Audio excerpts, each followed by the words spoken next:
Buenas noches, esto es Zona Franca, yo soy Daniel Pacheco. Esta semana ha sido probablemente la semana más difícil en el año y medio que lleva Donald Trump al frente del país más poderoso del mundo. Solo esta semana fue condenado por varios delitos como evasión de impuestos y fraude bancario el exgerente de campaña de Trump, Paul Manafort. Casi simultáneamente, el abogado personal del magnate se declaró culpable ante una corte de violar las leyes electorales al haber pagado, dijo él siguiendo las órdenes de Trump, a dos mujeres que tuvieron relaciones sexuales con el presidente de Estados Unidos años atrás para que no dijeran nada. Estas decisiones se dieron meses antes de las elecciones en el año 2016, las relaciones y los pagos. Y uno de los pagos fue hecho cuando el presidente Trump ya estaba en la Casa Blanca. Entonces el sexo y la política en Estados Unidos tienen una tradición larga que ha puesto a tambalear al menos un presidente en los últimos años. I did not have sexual relations with that woman. These allegations are false. Ese es el expresidente Bill Clinton y en ese video que acabamos de ver, él le dijo al país que no había tenido relaciones sexuales con Mónica Lewinsky. Esa afirmación que luego se demostró no era del todo cierta, pues Lewinsky en efecto dijo que le había practicado sexo oral en la oficina oval de la Casa Blanca. Lo tuvieron a punto de ser retirado de la presidencia en un juicio político por parte del Congreso de Estados Unidos. Hoy, lo que se ha aprobado acerca de Trump ya es mucho peor.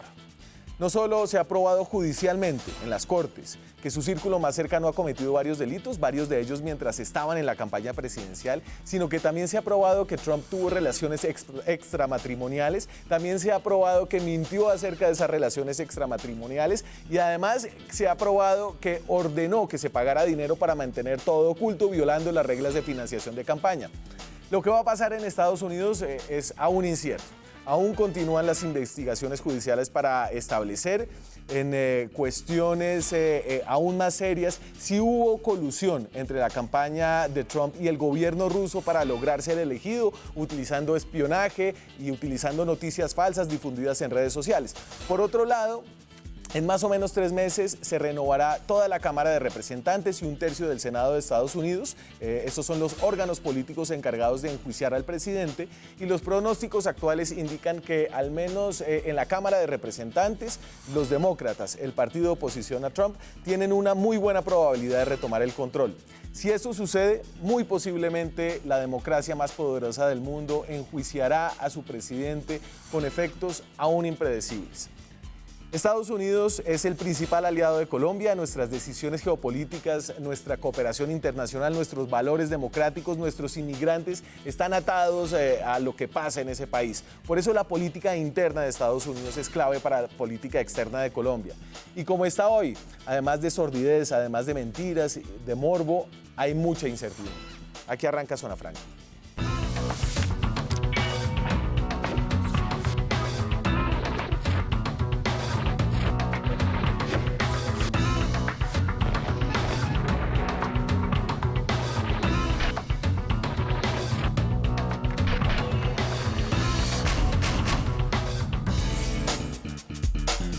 Y para hablar de sexo, morbo, relaciones extramatrimoniales, pagos, abogados en la Casa Blanca, nos acompañan expertos en estos temas. Fabio Umar es abogado, es penalista, es analista político. Muchas gracias. Hijo de la televisión colombiana. Caramba, ¿Qué tal, no Fabio? me diga eso, me siento muy orgulloso. Pero usted nació en un estudio de televisión, Nací más en o un menos. estudio de televisión, mi padre toda la vida vinculado a esto, sí. Y usted ha hecho sus pinitos en la pantalla Claro, cuando chica. yo tenía tal vez 6 años, no, mis primeros recuerdos en la vida están atados a un estudio de teatro, acompañando a mi padre siempre y durmiendo ahí en una sillita que me armaba así. Ali Umar. Sí, Ali Umar. No me corresponde a mí decirlo, muchas gracias. y además salió en, ¿qué era? Pequeños Cuando Gigantes. no. Cuando yo tenía tal vez 8 años o 7, mi papá hacía una novela y en ese momento el protagonista, que era argentino, no se me olvida, falleció, un niño que venía a hacer la novela. Entonces mi papá me pidió a mí que hiciera el papel y ahí quedé. Pero bueno, esos fueron los momentos más alegres de mi vida, creo. Siempre bienvenido aquí a la Muchas televisión. gracias. Jorge Yarse es politólogo, da clases en la... usted me dijo, estudió ciencia política, pero no es politólogo. También estudió Derecho, también estudió Comunicación Social, es profesor en la Universidad Central. Correcto. y también sabe de sexo, relaciones impropias en la Casa Blanca. Bueno, como relaciones impropias, no sé, de sexo creo que todos tendremos que saber algo en su momento. Eso dicen. Eso dicen. A ver, lo que está pasando en Estados Unidos es un novelón apasionante. Si a uno le gustan, digamos, las noticias internacionales, creo que hemos estado pegados un poco a lo que está pasando allá porque es truculento, es sórdido. Estas son las amantes de Donald Trump. Las dos amantes que están en juego, esta es Stormy Daniels a su izquierda, que es una actriz porno, y Karen McDougal, una conejita Playboy. El abogado de Donald Trump, el abogado privado de Donald Trump, esta semana aceptó en una corte que había pagado sumas distintas, $130,000 a Stormy Daniels directamente para que no dijera nada acerca de la relación extramatrimonial que tuvo con Trump en el 2008, entiendo, y con McDougal se hizo el pago a través de un tabloide, de un periódico de chismes, para que la historia que ellos iban a publicar no se publicara. Qué lío, ¿no? Qué lío. Qué lío, porque además, pues, bueno, eso es muy típico de los americanos, realmente, los estadounidenses, esa cosa truculenta, como usted bien lo decía en la introducción. ¿Pero usted cree que aquí no sucede eso? Yo creo que aquí sucede, sino que no nos enteramos, ¿o no? Ah, bueno, que no suceda es una cosa. Digamos, yo creo que las relaciones sexuales suceden en todas partes, sobre todo en vínculos cercanos al poder, ¿no? El poder siempre es un afrodisíaco. Pero lo que sí realmente es un tema deplorable es que eso termine siendo la agenda política. Yo creo que hay temas mucho más gruesos, mucho más importantes. A ver, para decirlo tranquila y abiertamente. En Colombia ha habido presidentes homosexuales, al menos uno. ¿Cuáles? No, eso no me corresponde a mí decirlo, pero todos lo sabemos. Pero fíjese, eso es lo que es diferente de este país con Claro, relación a pero, Estados Unidos, que todos sabemos o creemos saber. ¿Usted cree saber quién es el presidente homosexual? Sí, completamente. Pero eso no le corresponde a uno decirlo. Exacto, es un hecho conocido, digamos que en los círculos políticos, pero no hace parte del ejercicio político. Aquí tenemos, digamos que nos salva nuestra mojigatería colombiana, que las sábanas no se tocan en el terreno político. Sí. Está bien, eso está bien. Además, nuestra cultura política es muy dada, no, nuestra cultura tradicional, nuestras relaciones sociales y humanas son muy dadas a que se acepte culturalmente, por ejemplo, las dobles familias, las otras casas, la casa grande, la casa pequeña, ¿no? Claro, pero en Estados Unidos, y aquí lo que es paradójico es que Donald Trump se ganó el voto de los evangélicos en Estados Unidos, de los sectores más conservadores, y resulta ser un tipo con una vida muy libertina.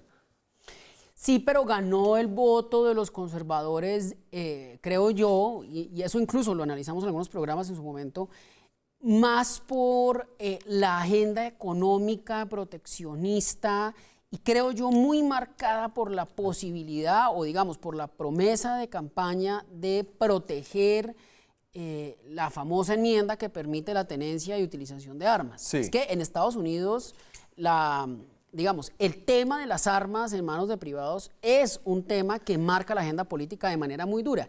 Si tenía o no amantes que eran actrices porno o no, a mí me parece realmente lamentable que la agenda política de uno de los países más importantes del planeta, si no el más, termine marcada y sitiada en alguna manera por este tipo de conversaciones que son un poco banales. Claro, pero ojo que sí importa porque de alguna forma Donald Trump quiso, y eso es lo que su abogado ha dicho en una corte, al declararse culpable de delitos que le podrían dar, si se hace la suma normal, cerca de 60 años de cárcel. Lo que él ha dicho es, mire, a mí Trump me dijo que le pagara a estas mujeres para que no dijeran nada durante la campaña electoral porque esto iba a salir. Entonces, eso quiere decir que sí había un riesgo de que estas historias lo dañaran políticamente. Pero es que es un manejo de imagen.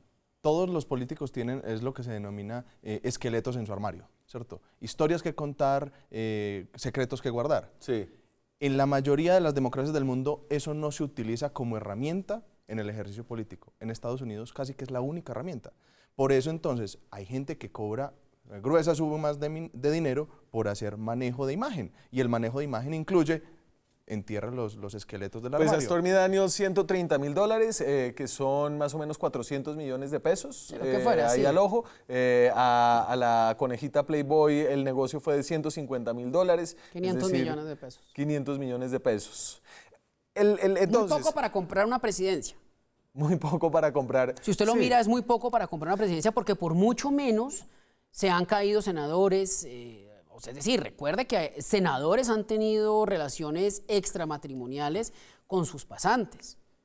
Mensajes de texto, digamos, indebidos, si se quiere, y pues haya habido todo un problema. Anthony Weiner, ese era de un Claro, caso... Spitzer, el client number 9, Sí, ¿se acuerda señor, de esa historia? claro. Bueno, de la prostitución. Pero entonces usted tiene razón, esto ha dado que la discusión pública en Estados Unidos se centre en cosas como estas. Por ejemplo, esta es la entrevista que dio Stormy Daniels, donde cuenta acerca de sus relaciones sexuales con el presidente Trump. Ahí está la foto de los dos, y entonces les leo solamente un extracto. Stormy le está contando a esta revista que se llama In Touch, una revista obviamente de chismes de bajo calado. Entonces cuenta ella que estaba en un hotel comiendo con Trump en su cuarto de hotel, y dice: en un momento fui al baño y cuando salí Trump estaba sentado en la cama con una cara de ven para acá. Y yo pensé, bueno, fue lo que fue. Nos empezamos a besar y en realidad no sé por qué lo hice, pero me acuerdo que mientras teníamos sexo pensé, por favor, no trates de pagarme. In Touch le pregunta, ¿te sentías atraída a él? Stormy responda, ¿tú te sentirías atraída a él? Fue más como una fascinación, tuvimos una conversación juguetona. De todas maneras, el sexo no fue nada loco, no fue del tipo encadéname a la cama. Fue una posición, nada más una posición. Pero si alguna vez me tocara, podría describir su herramienta perfectamente. Y que hablen así de... No, qué cosa tan lamentable, ¿no? Pues es que había un halo de prestigio alrededor de la oficina de la Casa Blanca, que se había reconstruido después de lo de Clinton, que también fue bastante lamentable. Es que el poder y el sexo siempre han estado unidos. Digamos, en teorías psicológicas, usted podría decir que el sexo es la continuación obvia del poder. Es la continuación obvia del poder, pero realmente esto amerita que uno lo esté hablando. Digamos, no aquí en este escenario, sino la agenda política de los Estados Unidos debería estar copada por este tipo de conversaciones, por este tipo de agendas. Yo Claro. pienso que no. Yo pienso que hay cosas mucho más serias. O sea, allá tiene una epidemia de droga severa que los está matando. Tiene un problema de una guerra comercial con China. Tiene unos déficits fiscales Hoy significativos. solamente se canceló la visita del secretario de Estado a una cumbre que iba a tener con Corea del Norte, en una señal de que este acercamiento con ese país está empezando a quebrarse, luego de que ese había sido uno de los grandes logros en política exterior de Trump. Esa es una de las debilidades de la presidencia americana. La presidencia está encarnada en el sujeto, y si el sujeto se ve débil ante el mundo deja de responder. Y lo que ahora va a dejar de responder es la economía. Probablemente. Y entonces, déjeme solamente detenerme un poquito más en este tema, Jorge, de la vida privada y la presidencia de Estados Unidos. No es bueno que en un país haya una coherencia entre lo que uno dice, por ejemplo, que tiene valores conservadores, si es el caso de un presidente republicano, y lo que hace si se acuesta con mujeres. El tema de Stormy Daniels fue el año en el que Melania Trump había tenido al hijo de Donald Trump, es decir, estaba la mujer recién parida y este señor estaba acostándose con una actriz porno en un hotel en Lake Tahoe. No me queda bien decirlo a mí por mis líneas políticas, pero es que... ¿Cuáles son? Deje así. Pero es que de la tradición conservadora, del pensamiento conservador, está la estructura familiar. De la estructura familiar siempre se ha dicho, la mujer, y más en época parto y posparto, debe ser guardada, salvaguardada de todo daño, y el hombre le haría daño. Por eso también no es mal visto del todo, y no estoy diciendo que sea una conducta generalizada, pero no es mal visto del todo que se busque la suplente. Okay. Bueno, no sé qué decir. Eso Pues tiene, se supone que el hombre debería estar ahí no, con la pero esposa, ¿no? lo Pues está, cuidando al bebé, digo, pero tiene un no sé. anclaje cultural muy claro. La doble moral conservadora. Siempre, sí, claro. siempre. O sea, mientras estamos dando un discurso de unidad familiar, la búsqueda por la puerta trasera es, bueno, ¿cómo solvento esta situación de espera Pero la moral ayuno? conservadora, digamos, y en eso comparto lo que usted dice, siempre es, mejor dicho, les gusta tanto la moral que tienen dos. Porque si usted se fija, son ultra proteccionistas, digamos, de la vida, y para eso esgrimen el argumento del no aborto. Sí. Pero acto seguido defienden la posibilidad de tener armas, Y la pena de muerte. posibilidad de utilizarlas casi que indiscriminadamente, y acto seguido defienden la pena de muerte, y Estados Unidos es uno de los pocos países en el mundo que tiene hoy en día la pena de muerte. Es decir, hay un consenso universal en que la pena de muerte debería proscribirse. Estados Unidos dice, yo la mantengo. Y los ultraconservadores la defienden, y la defienden, digamos, con argumentos de que ha dañado a la sociedad y hay que protegernos de ese tipo. O de esa señora, pues, que nos hizo mal y hay que matarla.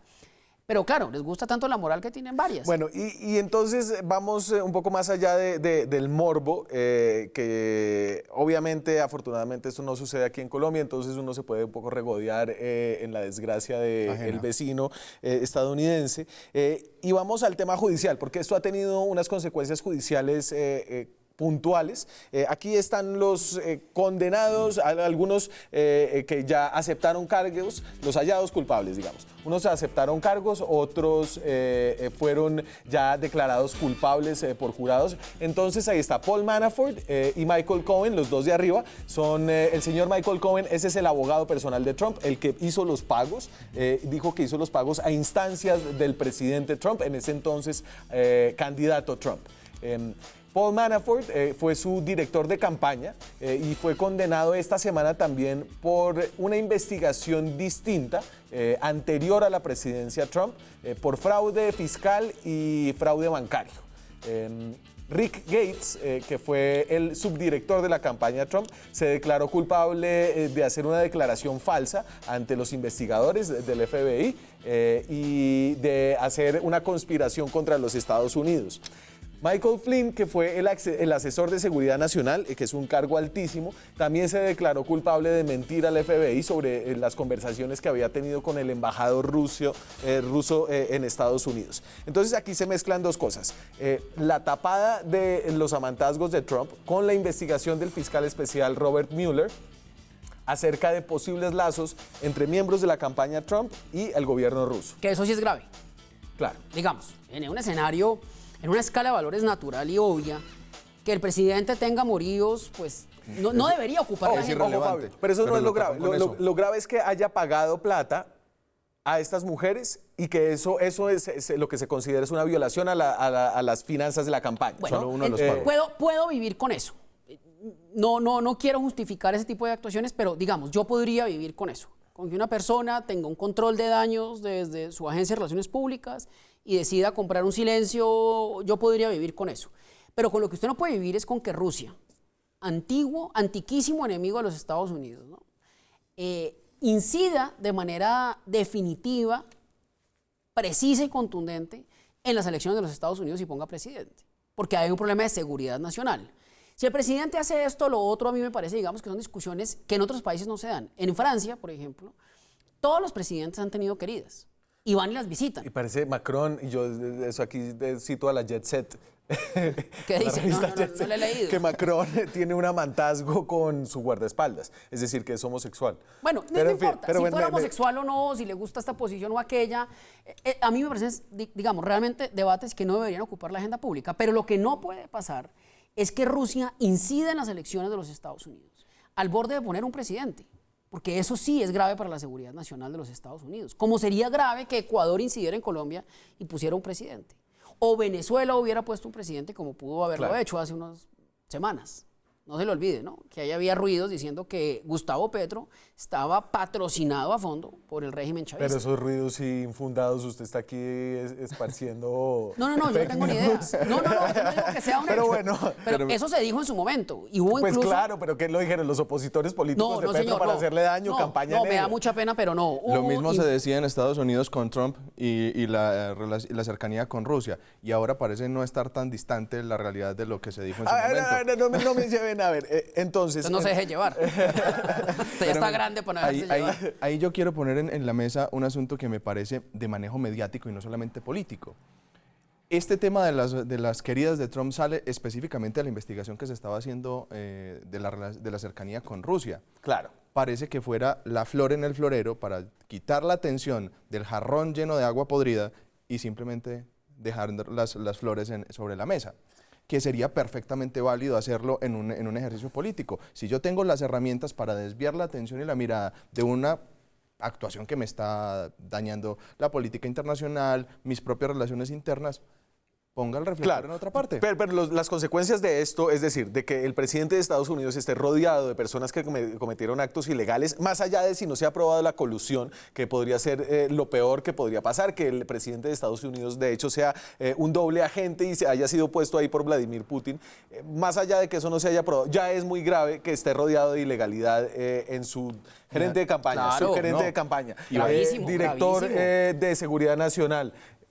Y en contra Abogado privado. Y en contra de su propio discurso. O sea, está todo lo que, mejor dicho, la campaña de Trump y la presidencia de Trump se basan en un solo elemento, perjurio. Han mentido. Desde la misma campaña, desde su mismo ideal político. Sí, han señor. mentido. Me tengo que ir a la pausa. Volvemos con lo que está pasando en Estados Unidos. Una semana fatal para el presidente Donald Trump. ¿Qué va a pasar ahora? ¿Cómo se mezcla esto con la política electoral? Hay elecciones en noviembre en Estados Unidos. Ya regresamos. Seguimos en Zona Franca. ¿Usted quiere repetir lo que habíamos hablado aquí en la No, con mucho gusto lo repito. Estaba hablando que la cama no debe entrar en las elecciones presidenciales. A mí me parece Eso que no era lo que cada estaba cual es diciendo. libre de hacer lo que quiera. No se ponga a jugar con candela. Pacheco. No vamos a sacar del closet al expresidente que sigue dentro. Porque así no se hace en este país. Para mí, desafortunadamente, yo creo que eso le da transparencia a la política y lo convierte además en un asunto de mayor interés para la población, acerca a los mandatarios a sus mandados. ¿Qué? ¿Jugar con las sábanas de los presidentes? Sí, claro. ¿Pero qué quiere usted? Que se ventilaran esos, no entiendo. Sí, ¿A usted le parece que el presidente que es tal digno. debería decir soy gay?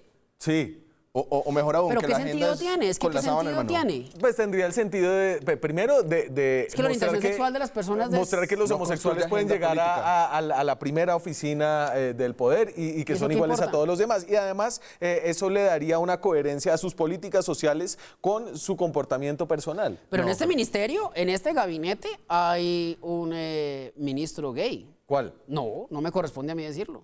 Pero hay un ministro gay. Además, ¿Usted sabe cuál es? a ver, es- No le va a preguntar cuál es. No le va a preguntar cuál es. Sí, claro. Solamente le va a preguntar si sabe cuál es. Sí, Yo pero- también creo saber cuál es. pero Usted sabe los- cuál es. pero Entonces eso todo el porque mundo es sabe y eso es un país Pero de ¿por qué no le eso es corresponde a uno determinante. decirlo? Es que a mí no me corresponde ventilar la condición, si es que es una condición, o las preferencias sexuales de una persona si esa persona no lo ha hecho. Si a mí mañana me dicen que soy gay y soy gay, No, pues ¿y eso perfecto. Si no cómo soy, no incide? fui. ¿A usted no le parece que eso tiene un significado político? Que un No. gobierno que es un gobierno que tuvo el apoyo de partidos cristianos que tienen una visión respetable, pero es su visión de la familia, haya nombrado en su gabinete una persona que sea homosexual. Eso daría para un debate público, de si de la está agenda. siguiendo. Depende de la agenda, pero es que habría que mirar en qué gabinete quedó, qué incidencia tiene esa postura en respecto de su agenda política o administrativa. No incide absolutamente en nada. Entonces De acuerdo. estamos calificando o descalificando el trabajo futuro de una persona que todavía no sabemos cómo se va a desempeñar simplemente porque fue No, nombrado pero por una su coalición orientación conservadora. sexual no habla de su trabajo. Yo creo que habla obviamente de su vida personal, de sus valores y de los valores de quien lo puso ahí. Pero si los valores personales ¿y eso son qué personales. tiene? Es que yo, por ejemplo, soy vegetariano. Soy vegetariano. Si yo mañana fuera ministro y me dicen, mire, que usted es vegetariano, ¿y qué? ¿Y eso me hace mejor ministro? ¿Me hace peor ministro? O por ello usted va a llevar solo comida vegetariana. Bueno. a todas las ¿O voy a condenar a los que comen carne? No entiendo. Lo que está pasando en Estados Unidos, entonces, después de que esta semana tuvimos estas dos hechos judiciales, uno que fue declarado culpable, otro que se declaró culpable, el presidente Trump habló con medios de comunicación y solamente ha atizado un poco la candela, muy a su estilo. Esto dijo acerca de su abogado, Cohen, y del hecho de que le pagó a unas mujeres en una entrevista que le dio a la cadena Fox News. Did you know about the payments? Later on, I knew. Later on, but you have to understand, Ainsley, what he did, and they weren't taken out of campaign finance. That's a big thing. That's a much bigger thing. Did they come out of the campaign? They didn't come out of the campaign. They came from me, and I tweeted about it. You know, I don't know if you know, but I tweeted about the payments, but they didn't come out of campaign. In fact, my first question when I heard about it was, did they come out of the campaign? Because that could be a little dicey.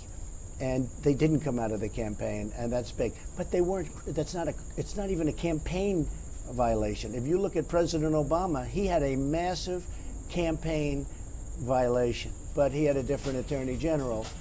and they viewed it a lot different.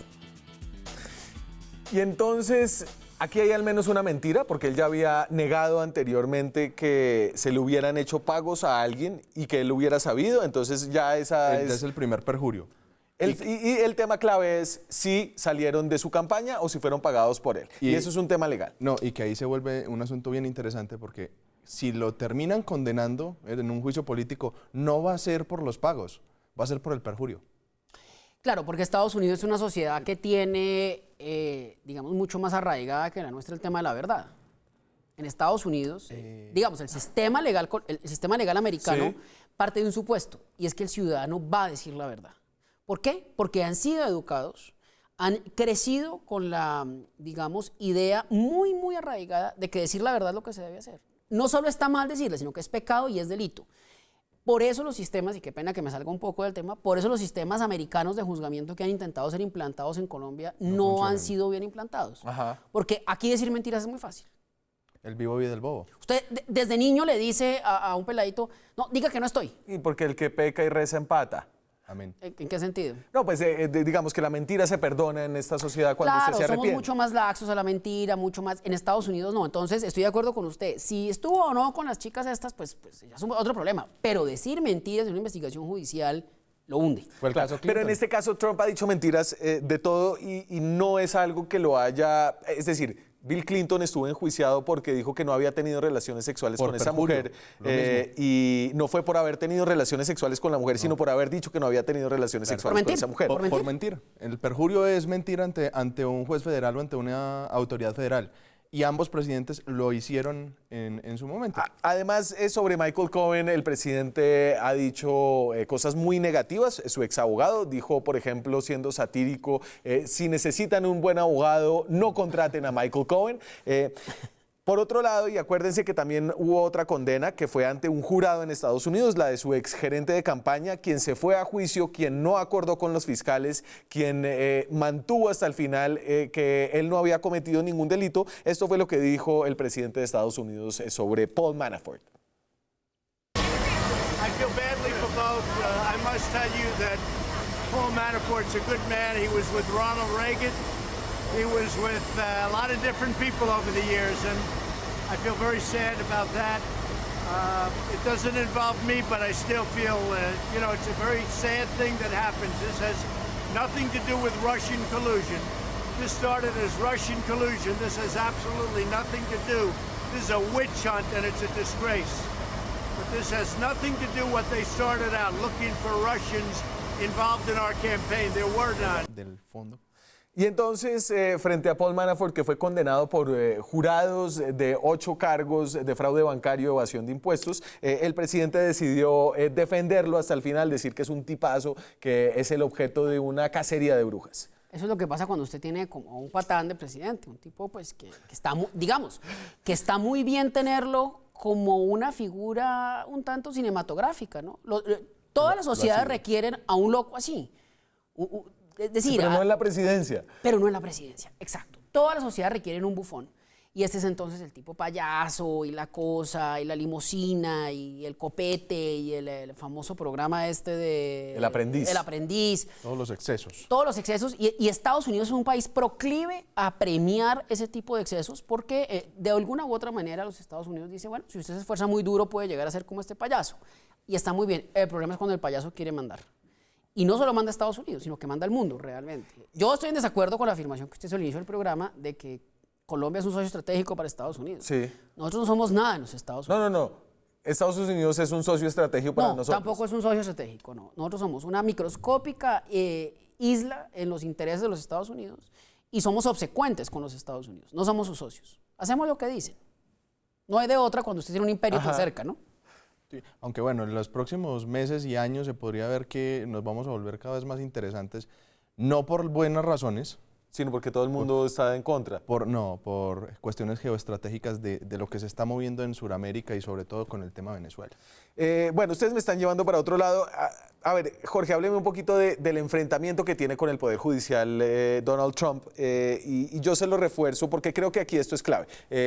Paul Manafort fue condenado por un jurado en una corte, un jurado de ciudadanos, como es el sistema estadounidense, y él dice, esto es una cacería de brujas. Acerca del papel que ha tenido el fiscal general, que es la Fiscalía de Estados Unidos funciona como el Departamento de Justicia. Sí. Esto es lo que dice Trump al respecto.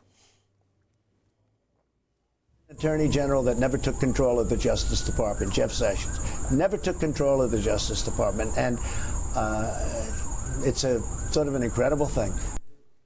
La frustración que debe tener el presidente debe ser infinita. Porque él nombra, en Estados Unidos, el presidente nombra al fiscal. Lo nomina y lo confirma el Senado. Sí.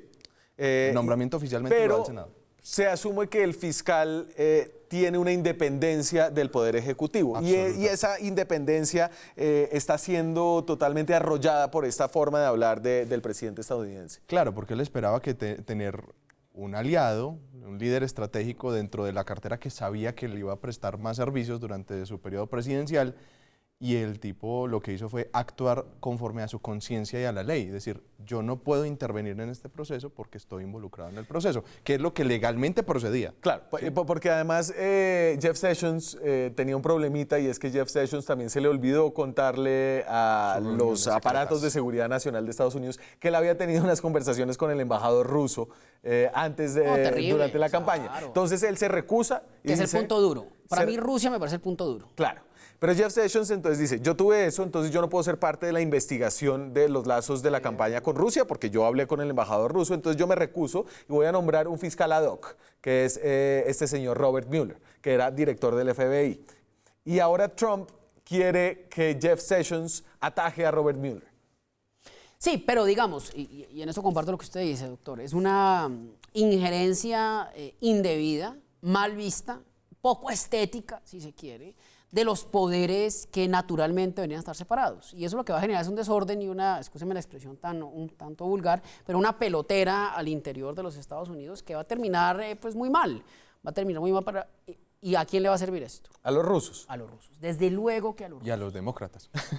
Pues ojalá les sirviera a los demócratas. El problema es que de pronto no les sirve a los demócratas, les sirve a los rusos que en ese río revuelto que se está creando en Washington en este momento van a pescar.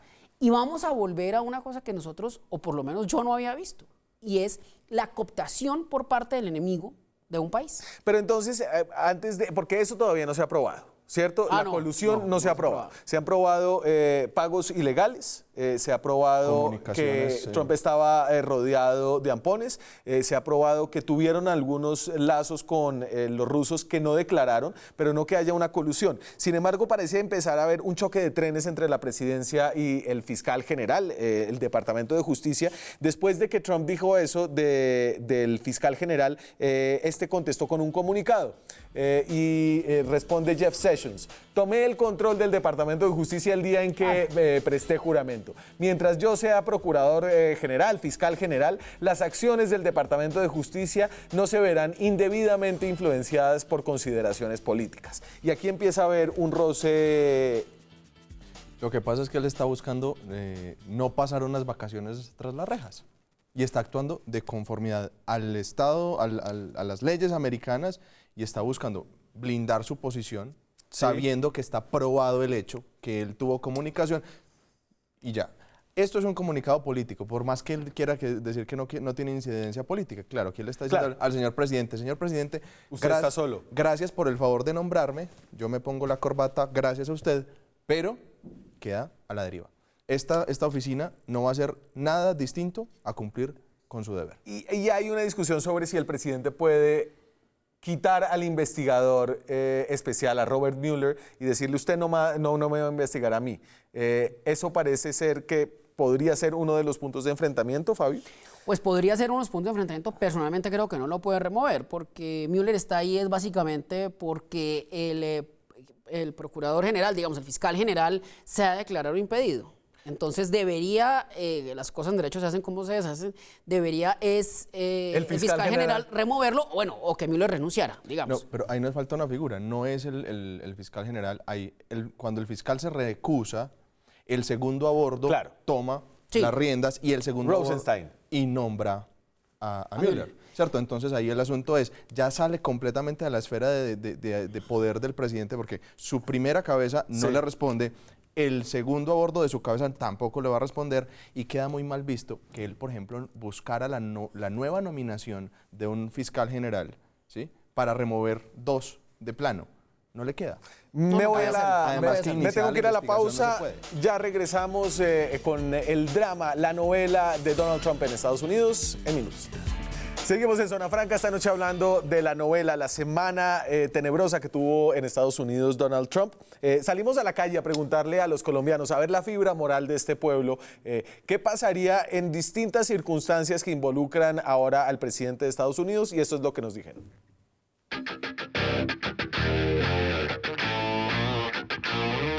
¿Tú crees que un presidente debería renunciar si se le descubre o se le prueba una infidelidad? Sí. No. No. Sí. No, creo que renuncie, sí, señora. Pues no, yo creo que no, porque es algo como tradicional. Sí. ¿Tú crees que un presidente debería renunciar si sale a la luz pública un video en el que se demuestra que fue infiel? No. ¿Tú crees? Tampoco. No. No. Sí. Claro que sí debe renunciar. Yo creo que sí debe renunciar. No. No creo.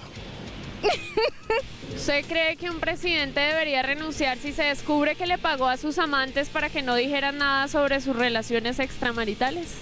Pues yo creo que sí, sí. Sí, debe renunciar, claro que sí. Sí, claro. ¿Me repites la pregunta? ¿Por la imagen de un país? Pienso que sí.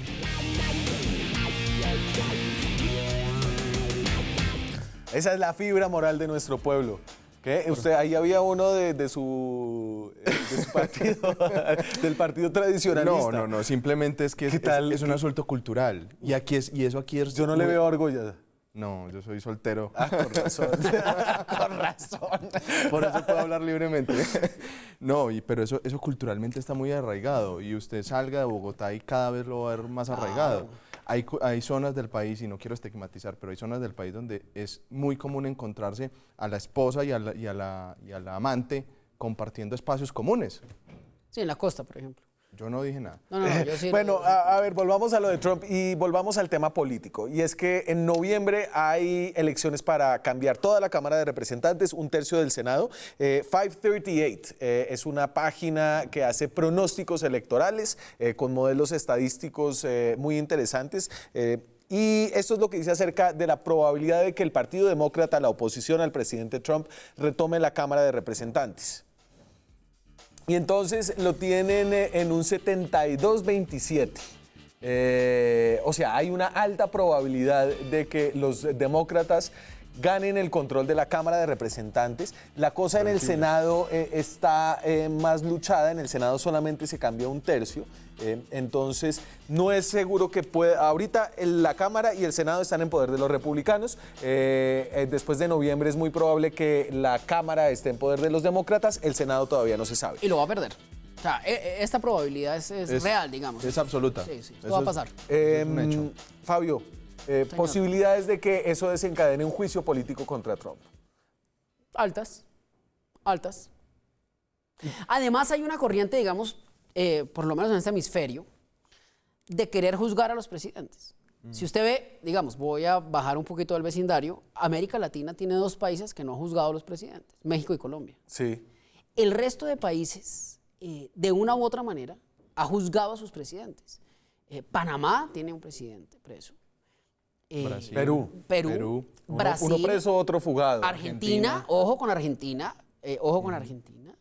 Entonces, cuando usted ve ese tipo de cosas... Ecuador. Interpol, por Dios, Interpol. De pronto Estados Unidos dice, pues sí, de pronto esos emperadores que ahora llamamos presidentes, que eran como impunes desde el punto de vista, ¿no? No se les podía tocar, pues de pronto sí se les puede tocar, y no solo se les puede tocar, sino que es bueno tocarlos. Sí, y yo siento que esta posibilidad empieza a ser digamos que entretenida con seriedad por el mismo presidente Trump. Esto es lo que él dice acerca de, acá, de un posible impeachment, como se dice en inglés. If I ever got impeached, I think the market would crash. I think everybody would be very poor, because without this thinking, you would see numbers that you wouldn't believe in reverse. A mí me preocupan esas declaraciones porque Trump es un tipo absolutamente demente, excepto con una cosa, con el dinero. Él ha hecho una gran fortuna y si él está hablando de que la economía se iría a pique con un juicio político en su contra, tiene toda la razón, porque lo primero que van a bajar son todas las empresas ligadas al emporio Trump. Pero, a ver, pero el emporio No Trump... es nada. El emporio Trump no es... En este momento nadie decide- ha podido medir el emporio Trump, Pero en este no momento es... decide precios internacionales del petróleo. Pero, ¿cómo? Tiene incidencia por sus inversiones e intereses internacionales en el petróleo. Con la variación que haga sobre el petróleo internacional, Ajá. ahí nos vamos No a estoy de crisis. acuerdo. No estoy de acuerdo. No creo que Trump, digamos, él como magnate, si se me vale esa expresión, no creo que tenga esa capacidad. Él como presidente. Sí la tiene. Pero digamos, no él, sino El el ejercicio hecho de de su llevar a un presidente a un juicio, al presidente de los Estados Unidos, sí tiene unas Tumba todos los incidencias mercados. definitivas en los mercados bursátiles, en los mercados, es decir, claro que lo hay, como si pasara en Colombia. Si usted mañana en Colombia mete preso al actual presidente, Sí. pues probablemente hay unas incidencias en el precio del petróleo, en el precio del dólar, en el precio de la vivienda, pero Lo es que pasó natural que después eso de las pase. elecciones. Pero que porque Trump es muy rico y entonces va a afectar el precio del petróleo y va a ser capaz de doblarle el pescuezo a Arabia Saudita, no. Y afectar el precio del petróleo significa que subiría, lo que sería muy bueno para un país como Colombia. Me tengo que ir a la pausa, ya regresamos. Seguimos en Zona Franca, estamos hablando de la semana loca de la presidencia de Estados Unidos con dos de sus más cercanos colaboradores enjuiciados, uno enjuiciado, el otro se declaró culpable. La popularidad del presidente Trump está así. Este también es el modelo de 538. Les recomiendo mucho esta página, es No la tenía interesante. presente. No, este es Nate Silver, el que ha predicho... El presidente, el profesor este que logró decir que ganaba Trump, No. ¿no? No, Me esa callo. sí, esa es la. Pero entonces, este es una ponderación de todas, la mayoría de las encuestas que se hacen en Estados Unidos y tiene una desaprobación del 53%, una aprobación del 41%, que considerando cómo está todo, digamos que usted puede ver, eso es toda la presidencia, ha estado mucho peor en ciertos momentos. Entonces, hablábamos del juicio político, obviamente la opinión pública tiene que ver con el juicio político, los políticos están mirando eso. Y más en el año electoral. ¿Cuáles son las particularidades? Es la Cámara de Representantes la que decide hacer la impugnación, es el Senado el que decide si se impugna o no. Exacto. O sea, es la Cámara la que presenta el proceso, Sí. abre el proceso y se habilita con una mayoría simple, 51%, el 50 más 1. Listo. Pero es el Senado el que decide si destituye o no al presidente. Y ahí ya es con el 2/3, ¿cierto? El 67%. Sí. ¿Cierto? Entonces, ahí ya no está tan fácil. Y en un año electoral se van a dejar mover mucho por las intenciones del pueblo respecto de lo que del presidente, pero en el Senado no tienen ese problema. Claro. Es decir, el Partido Republicano va a seguir dominando. Tendrían que voltear a tercios. más o menos 15 republicanos para poder, no, más, a 25 republicanos. Más de 15. A 25 republicanos, más de... Y la estructura partidista americana no es tan fácil hacer ese Pero- modelo. Es posible, pero es... Es posible Es y cada difícil. vez es más posible porque creo yo que una ficha que nosotros hemos contemplado, que es el vicepresidente Pence, Ajá. que es el republicano típico de las bases. Y de los valores familiares. Claro, Sí. porque es que Trump Y de las armas. aparece, digamos, como la respuesta obvia a Obama, ¿no es cierto? 8 años de un presidente que decían que no había nacido en los Estados Unidos, que era africano, Que Trump decía comunista, eso. sí, claro. Y aparece este tipo como caído del cielo, digamos, para el Partido Republicano, un gran esplendor, el típico hombre rico, blanco, que podía de una u otra manera ganar las elecciones. Sí. Pero el vicepresidente sí es el típico conservador, que sí realmente cree en los valores familiares, digamos, es más estructurado y más consistente en sus No solamente valores y sus los- creencias. A ver, y yo aquí Y podría jugarle duro que de hecho, ahorita que hablábamos de los votos cristianos, fue él el que los sumó realmente. Sí. Pence. Sí, señor. Esto es el presidente Trump que está haciendo política todavía, que todavía tiene más del 40% de apoyo en su país. Así se ve un evento político del presidente Trump. Joe's gotta go. Joe has to go.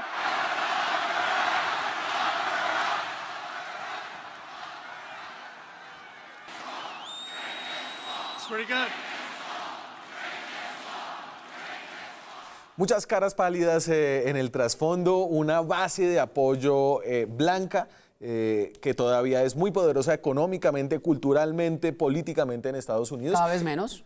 Cada vez menos, pero que al verse sitiada se ha galvanizado de alguna forma. Probablemente, claro. Y que es firme con el presidente Trump. Posibilidades de que esto ponga unos problemas serios a la democracia estadounidense si hay un proceso político. No, ninguno. Una insurrección blanca, armada, algo así. No, yo, pues, digamos, a ver, no se nos olvide que la presidencia Bush, ¿no es cierto?, hace ya unos años, Sí. Bush hijo, digamos, cuando compite con el que fue Nobel de Paz por el tema de... Al Gore. Con Al Gore, no se sabía quién era el presidente. Sí. Y tuvo que entrar a dirimir la Corte Suprema de Justicia, al fin y al cabo, si se hacía un recuento o no de los votos en la Florida. Y Estados Unidos estuvo sin presidente unas semanas. Y nada pasó. Absolutamente nada pasó. Imagínense que eso pasara en otros países. El país se incendia. Claro. Estados Unidos es una democracia tremendamente fuerte, tiene unas instituciones tremendamente fuertes, tiene a la Corte Suprema, que es una institución súper sólida, tiene al Congreso, que es una institución sólida, tiene a la Iglesia, que es una institución Y sólida. es, a pesar del huracán antiinstitucionalista que ha sido Trump, ¿usted siente que las instituciones, las bases de las instituciones gringas siguen siendo sólidas, inquebrantables? Sí, no sé si la palabra sea inquebrantable, pero creo que son sólidas. ¿Sabe qué es lo que yo creo? Que hoy en día, no quiero lucir aquí de viejo porque no soy, o quisiera no ser, pero hay como un amor de la juventud por el paroxismo y por la inminente sensación de peligro. Y les parece agradable coquetear con tumbar a un presidente. Claro. Antes de irme, Jorge, cierre ahí con lo que usted quiera. No, yo creo que lo más importante de los Estados Unidos es la defensa férrea de la Constitución. Las instituciones pueden variar, pueden verse colapsadas por sus líderes, pero ellos creen profundamente en los valores de su Constitución. Y su Constitución sí tiene arreglado todos los factores posibles, con presidente, sin vicepresidente. Entonces, mientras la Constitución sea tan férreamente defendida... Claro, hay un vacío constitucional en cuanto a si el presidente puede ser juzgado por la justicia o si tiene que ser por el Congreso, ¿cierto? Ahí hay un debate interesante. Se entiende claramente, el presidente goza de plenas garantías y es indemne. Señores, muchas gracias. Antes de irme, quiero recordarles, este domingo se vota la consulta anticorrupción. Es una consulta que costará más de 300 mil millones de pesos, necesita más de 12 millones de votos para ser considerada válida. Yo creo que vale la pena salir a votar, sí o no, según a usted le guste. 7 veces sí, 7 veces no. Salimos a la calle a tomar la temperatura de cómo estaba la gente frente a la consulta y esto es lo que nos dijeron.